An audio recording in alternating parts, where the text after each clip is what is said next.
They were standing on the deck, like they already owned it.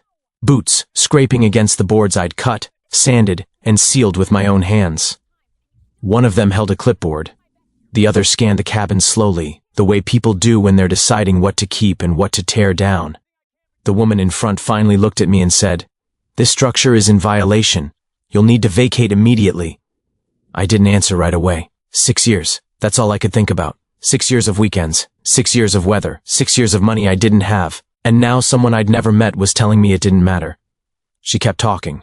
Fines, notices, seizure if non-compliance continues. The words blurred together, but one thing was clear. They believed they were in charge. What they didn't know, what they couldn't possibly know yet, was that every word they were saying was built on a mistake so big it would eventually collapse everything they stood on. At the time, though, all I felt was the ground shifting under my feet. This cabin wasn't an investment. It wasn't a vacation property. It wasn't some luxury escape. It was the only thing that had kept me standing after my life came apart. Before all of this, I was just a regular person trying to get through the weeks without falling too far behind. I worked with my hands. Long hours, early mornings, tired evenings, bills that didn't wait, plans that had to be adjusted again and again. The cabin started as an idea back when my life still felt steady, back when the future didn't feel fragile. I needed quiet. I needed space where nothing was asking anything from me. Somewhere I could breathe without being reminded of everything that had gone wrong. The mountains felt like the only place that didn't judge how slow I was putting myself back together.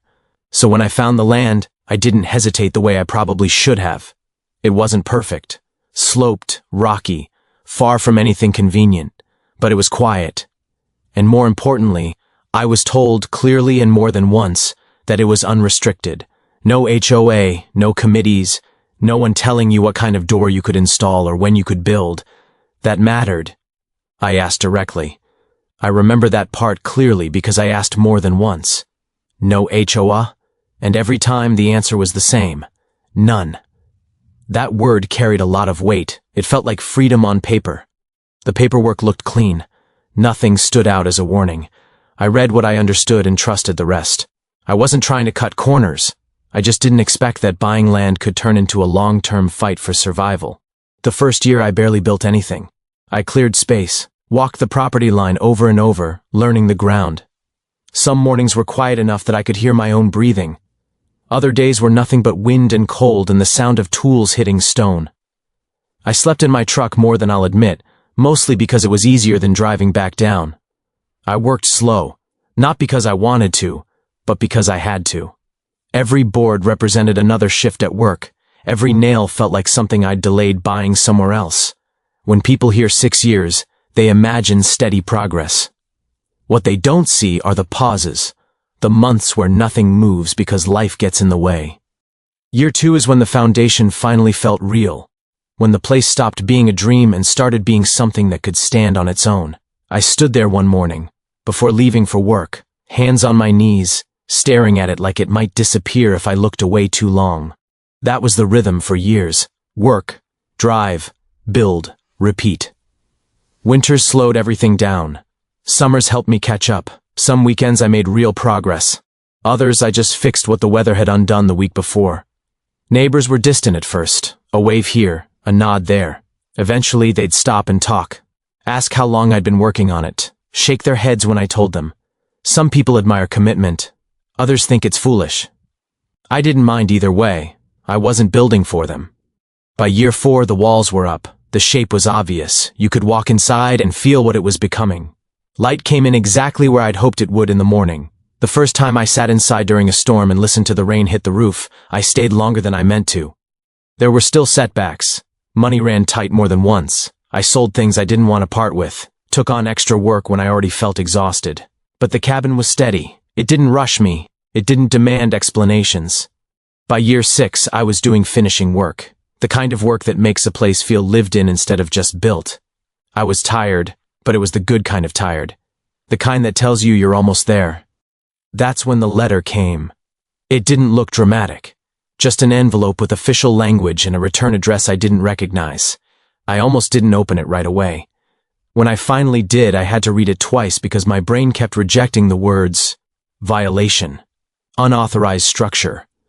Review required. Immediate action. I laughed at first. Out loud, standing alone in my kitchen, because there was no HOA. That had been settled before the land ever changed hands. I assumed it was a mistake. Someone confused my parcel with another one. It happens. I called the number. Left a message. Waited. The next contact wasn't a call back. It was a visit. 2 vehicles pulled up while I was working. Clean, new, out of place against the dust and pine needles. That's when I met them. Calm voices, neutral expressions, authority without effort. They spoke like people used to being obeyed. You've constructed a residence without approval. There is no approval required, I said, still too calm, still assuming reason would matter. They exchanged looks. The woman with the clipboard smiled slightly, like she'd heard that line before. This property falls under HOA jurisdiction. That sentence changed everything. I tried to explain. I told them what I'd been told, what I'd read, what I knew. They nodded like people listening to a child explain something already decided. They talked about fines like they were inevitable, like gravity. They talked about community standards, compliance, escalation. At one point, the man stepped inside and looked around without asking. That's when something in me shifted. Not anger, not yet, something colder. The realization that I wasn't dealing with a misunderstanding. I was dealing with certainty, with people who believed the rules bent in their direction and always had. Before they left, they gave me a deadline. I stood thereafter, alone again, listening to the engine noise fade into the trees. The cabin felt smaller suddenly, quieter in the wrong way. That night, I didn't work. I just sat and stared at the walls. I replayed every conversation I'd ever had about the land, every document I could remember signing, everything I might have missed. That's when the fear really settled in. Because if they were right, even partially, then 6 years of work could be taken from me with a signature. And if they were wrong, I was about to find out how far they were willing to go to protect being wrong. Either way, nothing was going to be simple anymore. And that was only the beginning. After they left, the quiet didn't return the way it used to.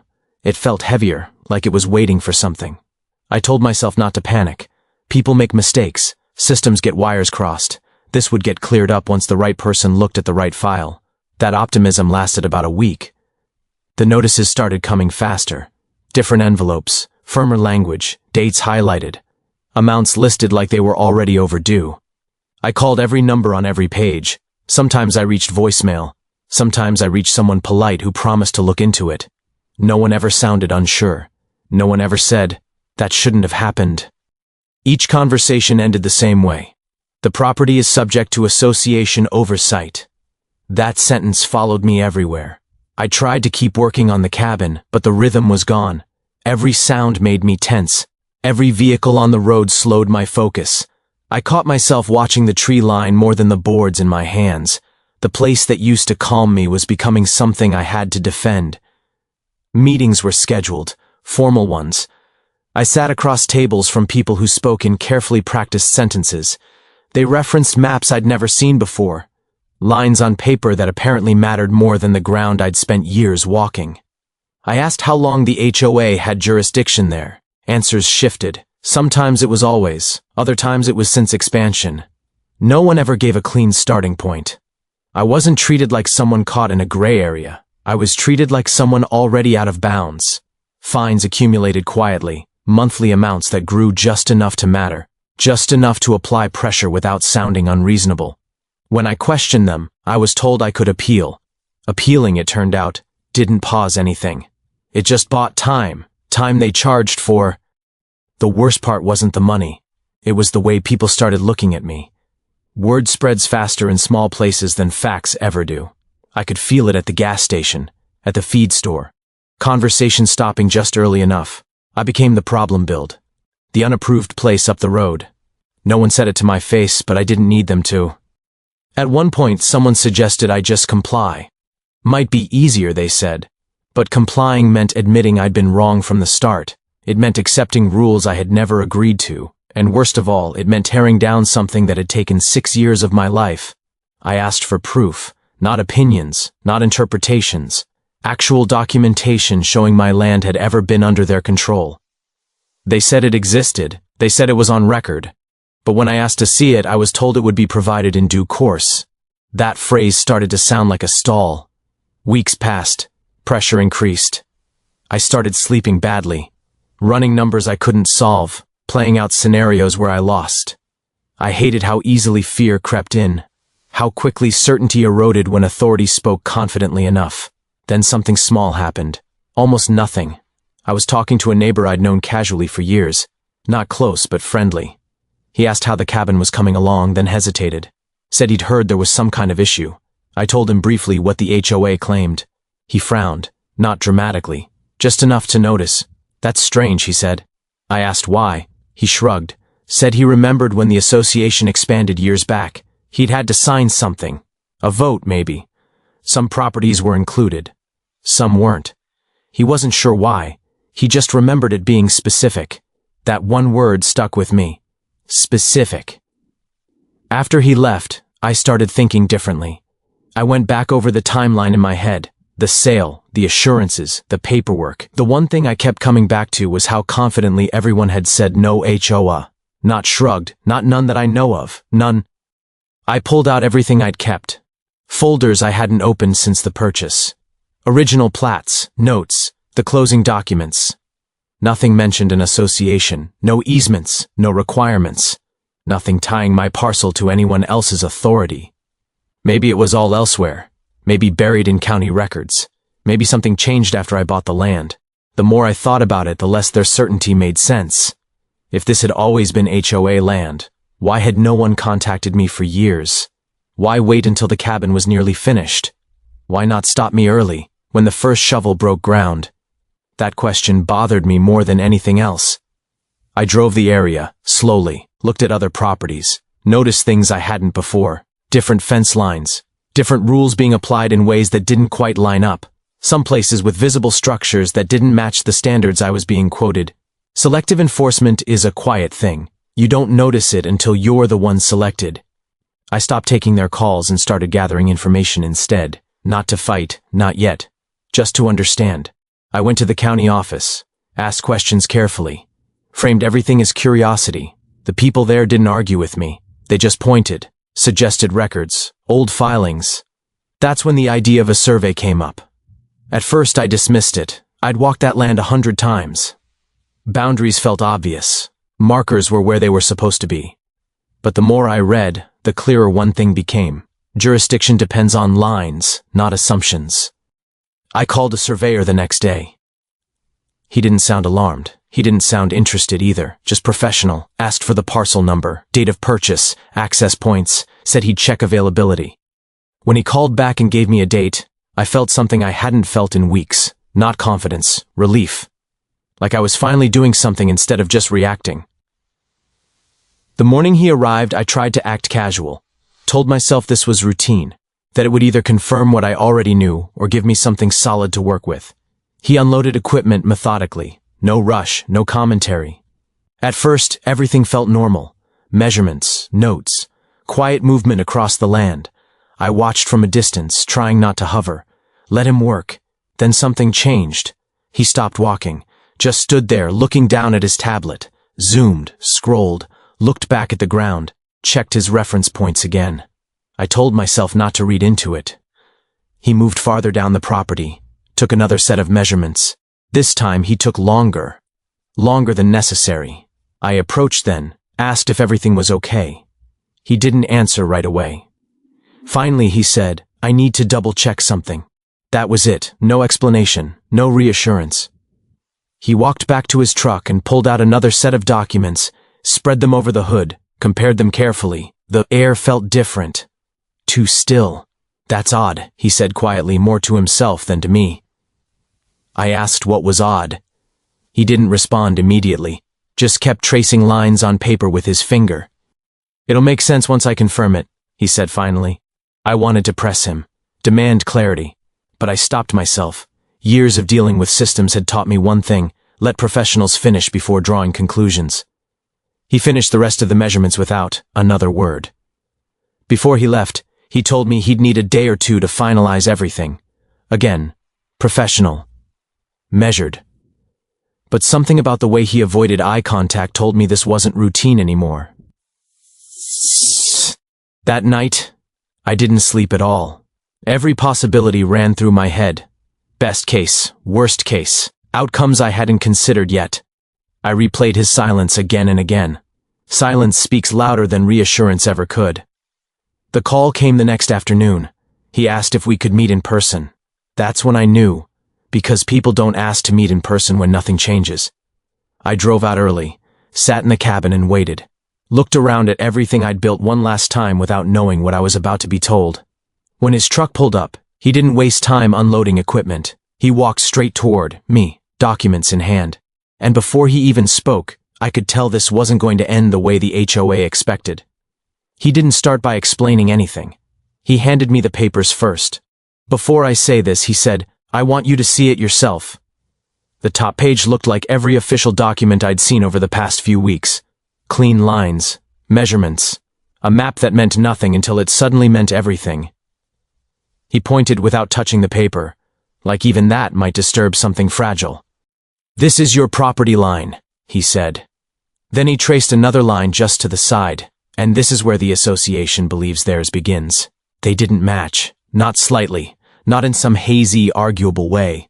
They were separated by enough distance that anyone actually standing on the ground would have known, if they'd checked. "The association boundary stops here," he continued, tapping once. "Your cabin is well outside it." I didn't react at first. I read the page again, then again. The words didn't rush me the way panic had. They settled in slowly, like dust finally clearing. "They don't have jurisdiction," I said. "No," he replied, "they never did."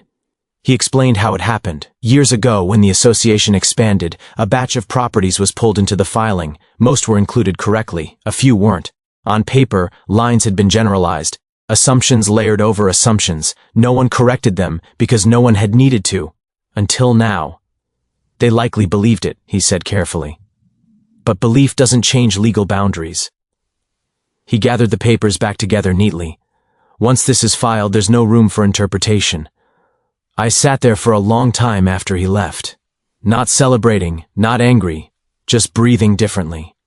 For the first time in weeks, the knot in my chest loosened enough that I noticed it had been there at all. The next step wasn't confrontation. It was patience.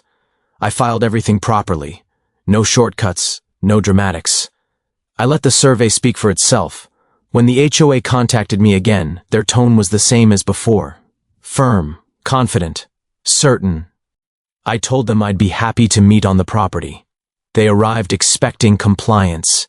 3 vehicles this time. More people, a clipboard, a tablet, a man in a jacket that suggested authority. They stood in the same place on the deck as before.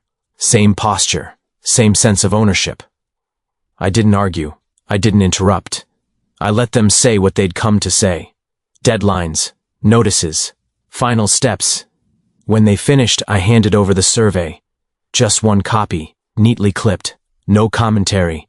The woman who'd spoken the most before took it first, scanned the top page quickly, then slowed. Her mouth tightened slightly. She flipped to the map. The man in the jacket leaned in to look. No one spoke. The sound of wind through the trees filled the gap. Someone shifted their weight. Pages rustled. "This isn't accurate," she said finally, too quickly. "It was filed with the county this morning," I said evenly. "The surveyor can verify anything you'd like." The man took the papers from her and read them more carefully. He didn't rush. His confidence leaked away incrementally, the way water leaves a container with a hairline crack. He stepped off the deck and paced toward one of the boundary markers the surveyor had placed. Looked at it, looked back at the papers. "That marker isn't ours," he said quietly. "No," I answered, "it's mine." Everything shifted in that moment, subtle but unmistakable. Voices lowered, statements turned into questions, the language changed from enforcement to exploration, from certainty to correction. They stepped aside, talked among themselves, glanced back at the cabin occasionally, not like owners anymore, but like visitors who'd overstayed. I didn't smile. There was nothing celebratory about watching people realize the ground they stood on wasn't theirs. Mostly I felt tired. Eventually they returned. "We'll need to review this," the man said. "Pause any further action." "Already done," I replied. "The filing triggers an automatic stay." That surprised him, not because it was aggressive, but because it was informed. They left shortly after. The follow-up came a week later, an official letter, different tone, carefully worded. The fines were suspended, the notices rescinded, the claim of jurisdiction withdrawn pending record correction. Pending didn't worry me anymore.